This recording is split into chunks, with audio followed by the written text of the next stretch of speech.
মাজারে গান বাজনা হয়, গান বাজনা হারাম, গান বাজনা বলে হারাম। সারা কোরআনে একটা দলিল আছে গান বাজনা হারাম?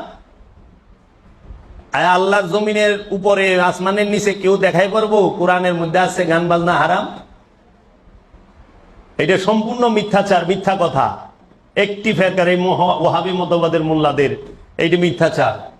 গান বাজনা হারাম কে বললো? কোরআনে কোথায় আছে হারাম? যেটা সেটা অবশ্যই কোরআনে থাকবে এবং আল্লাহ এবং আল্লাহ রসুল বলবে।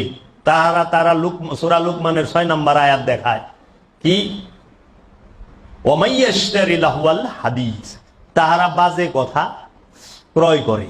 লাহওয়াল হাদিস, লাহওয়াল হাদিস, হাদিস মানে কথা, লাহওয়াল মানে বাজে। বাজে গানের আরবি কি জানেন? এই মৌলবীরা তো গানের আরবি কি হিডি জানে না। ওয়াহাবীরা গানের আরবি হলো গেনা। এই গেনা শব্দটা সারা কোরআনে কোথাও নাই। গানের আরবি হলো গেনা। 1998 সালের পরে পরিসংখ্যানে দেখা